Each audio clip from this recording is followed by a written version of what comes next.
សួស្តីបងប្អូនទាំងអស់គ្នាថ្ងៃនេះយើងជួបគ្នាក្នុងលំហាត់ Molecular RN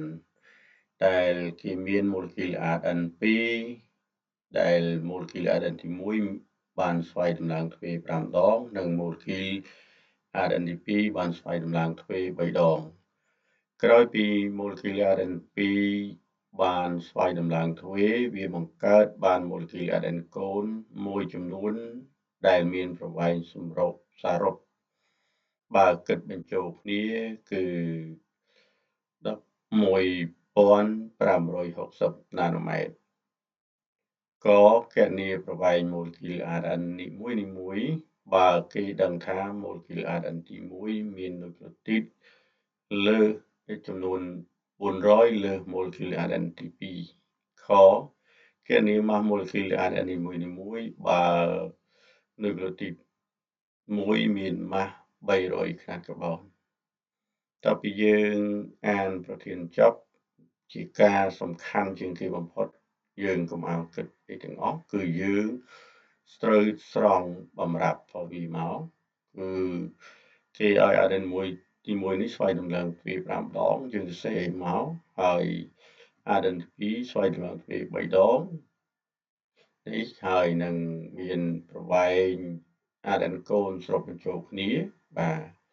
មានប្រវែង 11,560 ណាណូម៉ែត្រនិងគេប្រាប់ RN ទី1បាទគឺអំអងដែលច្រើនជាងអំដឺនឹងគឺ400មានន័យថាអំអងដក400ទៅស្មើនឹងអំដឺបាទស្មើនឹងអំដឺនិងមួយទៀតគេប្រាប់ថានុយក្លេអូទីតនីមួយៗហ្នឹងមានម៉ាស់300ខ្នាតកាបូនបាទគឺនឹងនុយក្លេអូទីតនីមួយៗហ្នឹងគឺមានម៉ាស់300ខ្នាតកាបូនយើងសរសេរបំរាប់ហើយបែបនេះគឺយើងត្រូវសរសេរអ្វីដែលគេសួរទៀតបាទមានកគណនាប្រវែង Molecular RN នីមួយៗយកមកប្រវែង Molecular RN នីមួយៗនេះគឺពេលដែលយើងតាក់ទងដល់ប្រវែង RN នីមួយៗយើងអត់ទាន់គិតអីទាំងអស់គឺយើងត្រូវសរសេរវាចាវាហើយយើងសរសេររូបមន្តទៀតគឺយើងវាចាថាដោយពីនូក្លេអូទីត1ទៅនូក្លេអូទីត1ទៀតមានប្រវែង 0.34 ណាណូម៉ែត្រយើងសរសេរបែបនេះដើម្បីយើងឲ្យវាស្របទៅនឹងអត្រាកំណែរបស់គេសិនហើយបន្ទាប់មកយើងសរសេររូបមន្តទៀតបាទបន្ទាប់ពីទ្រឹស្ដីមកយើងប្រើរូបមន្តគឺ L អងបានន័យថាប្រវែង RN ទី1គឺស្មើនឹង M អងចែកនឹង2គុណនឹង 0.34 បានន័យថាប្រវែងស្មើនឹងនូក្លេអូទីតសរុបនៃច្រវាក់របស់វានឹងចែក2គុណនឹង 0.34 ណាណូម៉ែត្រហើយ RN ទី2ក៏ដូចគ្នាផងដែរគឺស្មើនឹង M ដឺចែក2គុណនឹង 0.34 ណាណូម៉ែត្រតពីយើងបានសរសេររូបមន្តហើយយើងចាប់ផ្ដើមរកអ្វីដែលយើងអាចគណនាបានគឺយើងត្រូវទៅរកទី1គឺយើងទៅរកអីគេគឺទៅរក M អងនិង M ដឺតាមវិធីណាដើម្បីរកប្រវែងនីមួយៗឃើញអញ្ចឹងយើងមានអីយើងចាប់ផ្ដើមមើលអ្វីដែលយើងមានគឺក្នុងនោះគឺយើងមានគេឲ្យប្រវែង RN កូនសរុបបញ្ចូលគ្នាហ្នឹងគឺមានវាស្មើនឹងតំណាប់ប្រវែង RN សរុបបានយើងតាំងដោយ L ស៊ឺកុងស្មើនឹង M ស៊ឺកុងសរុបបានន័យថាវាស្មើនឹង M សរុបកូននឹងចូលគ្នាដូចគ្នា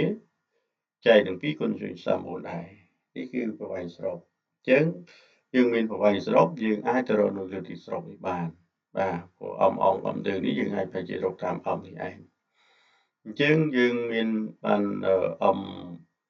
សរុបគឺស្មើនឹង 2L បាទចែកនឹង 0.34 វិញយើង L សរុបនេះគឺយើងរកគេឲ្យមកគឺស្មើនឹង 11,560 យើងគុណនឹង2ចែក0.34គឺស្មើនឹង68,000ដូចនោះទីតែយើងអើងនឹងថា M ស៊ឺកុងសរុបនេះវាស្មើនឹង M ស៊ឺកុងអងទី1នៃ RN ទី1បូកនឹងM RN ទី1បូកជាមួយនឹង M ស៊ឺកុងដែរសរុបនៃ RN ទី2បញ្ចូលគ្នាបានជា M សរុបនេះ នឹងថាអំអងសឿមស្រុបនិងអំទើសងទប់នេះវាតាក់ទងទៅនឹងការស្វែងរំឡើងទ្វេរបស់វានេះហើយគឺវាស្មើនឹងអំតែនេះអំអងសឿមស្រុបនេះវាស្មើនឹងអំអងរបស់វាគុណនឹង2គុណ n ពីព្រោះយើងគិតសរុបយើងមិនដក1ទេបាទនេះហើយទៅពេលយើងចំនួនចូលទៅគឺអំអងគុណនឹង2បាទហើយគុណ n វាយើងរកឃើញគេឲ្យមកគឺស្មើនឹង5ដងយើងគុណនឹង5មកគឺស្មើនឹង32អំអងហើយយើងមានអំដេបាទអំ2នេះគឺយើងស្មើនឹងអំលើគុណនឹង2គុណ n ស្មើនឹងអំលើគុណនឹង2គុណ3ព្រោះគេប្រាប់វាស្វែងឡើង3ដងនេះយើងស្វែង3ដងនេះគឺវាស្មើនឹង8អំដេយើងអាចយកតម្លៃអំនេះយកទៅជំនួសនៅក្នុងសមីការមួយនេះវាបានអញ្ចឹងអំសរុបនេះគឺស្មើនឹងអីវិញយើងយកស្មើអំសរុបគឺស្មើនឹងអំសកុងនេះគឺស្មើនឹង32អំយើងជំនួសដោយអំអងសកុងគឺស្មើ32អំបូកជាមួយនឹងអំដឺសកុងវាស្មើនឹង8អំដឺនេះយើងវាស្មើនឹងតម្លៃវាគឺយើងទាញមកគឺយើងចំនួនតម្លៃហើយយើងទាញមកគឺអំសកុងសរុបនេះវាស្មើនឹង6000ហើយ63,000នៅលើទីនេះជាងយើងបាននេះហើយគឺយើងជាប់នៅអំអងនិងអំដឺកាលណាមានអំអងអំដឺនេះមាន2អញ្ញត្តិតែយើងបានដឹងថាអំអងដែលគេឲ្យមកនេះអំអងគឺដក400ទៅស្មើអំដឺអញ្ចឹងយើងអាចថាចំនួនតម្លៃចូលតែម្ដងទៅគឺយើងអាចយកតម្លៃអំដឺនេះអំដឺដែលយើងត្រូវចំនួននេះគឺអំអងយើងរក្សាទុកដដែលហើយតម្លៃអំដឺនេះយើងយកមកចំនួនដោយអំអងដក1នេះដោយសារអំដឺវាស្មើនឹងអំអងដក1អញ្ចឹងយើងអំអងដក1នេះគឺអំដឺនេះស្មើនឹងអំអងដក1ទេដក400មិនដក1ទេសូមអធិស្ឋានគឺដក400នេះអញ្ចឹងយើងចំនួនតម្លៃចូលទៅយើងអាចគុណបញ្ចូលទៅគឺយើងឃើញបូកបញ្ចូលនេះ32អំបូកជាមួយនឹង8អំអងនេះទៅវាស្មើនឹង40អំអងអញ្ចឹងអានេះវាស្មើនឹងប៉ុណ្ណេះយើងអានេះ8ពុនដល់32វាស្មើនឹង3200នៅលើទីយើងបោះពីដកមកមិននេះឆ្លងមកដល់នេះបូកអញ្ចឹងវាបូកបញ្ចូលគ្នាទៅគឺវាស្មើនឹង71200នៅលើទី40អងដល់នេះយើងនាំឲ្យអំអងគឺស្មើនឹង71200ចែកនឹង40ស្មើនឹង1780នៅក្នុងទីយើងឃើញតម្លៃអំអងយើងអាចទៅរកអំដឺគឺតាមរយៈអំដឺស្មើនឹងអំអងដក400គឺស្មើនឹង1780ដក400គឺស្មើនឹង1380នៅក្នុងទីយើងរកឃើញតម្លៃអំអងអំដឺហើយយើងអាចទៅជំនួសសមីការដែលយើងបានគឺអងស្មើនឹងអំអងចែកនឹង2គុណ0.34នាណូម៉ែត្រអញ្ចឹងតម្លៃអំអងយើងមានយើងចំនួនតម្លៃអំអងចូលគឺស្មើនឹង1780ចែកនឹង2គុណនឹង0.34នាណូម៉ែត្របាទចម្លើយគឺឃើញ302.6នាណូម៉ែត្រអញ្ចឹងយើងឃើញតម្លៃប្រវែង Rn ទី1ហើយយើងនឹងរក Rn ទី2គឺស្មើនឹងអំដឺចែកនឹង2គុណ0.34នាណូម៉ែត្រយើងចំនួនតម្លៃចូលគឺស្មើនឹង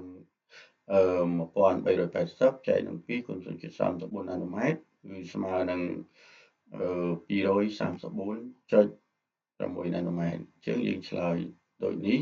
ប្រវែង Rn ទី2ស្មើទី1គឺស្មើនឹង302.6នាណូម៉ែត្រនិង Rn ទី2គឺស្មើនឹង234.6នាណូម៉ែត្រហើយកណនីម៉ូលេគុល Rn នីមួយៗអញ្ចឹងយើងសរសេរអ្វីដែលគេសួររកបន្ទាប់មកគឺយើងវិចារដោយនុយក្រូទីតនីមួយៗមានម៉ាស់ជាមធ្យមគឺ300ខ្នាតកាបូនអញ្ចឹងយើងតបពីសរសេរនៅអ្វីដែលគេសួររួចនិងវិចាររួចគឺយើងសរសេរនៅទាក់ទងទៅនឹងរូបមន្តរបស់វាបាទវិចាររួចគឺយើងសរសេរទាក់ទងរូបមន្តគឺម៉ាស់ របស់ Rn ទី1នេះគឺវាស្មើនឹងចំនួនលើកទីនៃ Rn ទី1គុណនឹង300ខ្នាតកាបូនបាទនេះអញ្ចឹងយើងម៉ាស់របស់វានេះគឺនូក្លេទីតដែលយើងចំនួនចូលគឺ1708គុណនឹង300ខ្នាតកាបូនគឺស្មើនឹងអឺបាទគឺ534,000ខ្នាតកាបូនឯម៉ាស់ Rn ទី2ក៏ដូចគ្នាដែរគឺស្មើនឹងនូក្លេទីតសរុបនៃ Rn ទី2គុណនឹង300ខ្នាតកាបូនអញ្ចឹងយើងចំនួនតម្លៃចូលគឺនូក្លេទីតសរុបរបស់វាគឺ1380គុណនឹង300គឺស្មើនឹង414,000នៃខ្នាតកាបូនអញ្ចឹងយើងចុងបញ្ចប់គឺយើងត្រូវតែឆ្លើយបន្ទាប់ពីយើងអនុវត្តហើយគឺយើងឆ្លើយមួយចំណុចទៀតគឺដូចនេះម៉ាស់ Rn ទី1គឺស្មើនឹង534,000ខ្នាតកាបូនម៉ាស់ Rn ទី2គឺស្មើនឹង414,000ខ្នាតកាបូននេះជាកិច្ចបញ្ចប់បានតើយើងនេះក៏សូមជាចុងក្រោយក៏សូមជូនពរដល់កូនទាំងអស់គ្នាឲ្យមានសំណាងល្អនិងជោគជ័យការប្រឡងបាននិទ្ទេសល្អប្រសើរ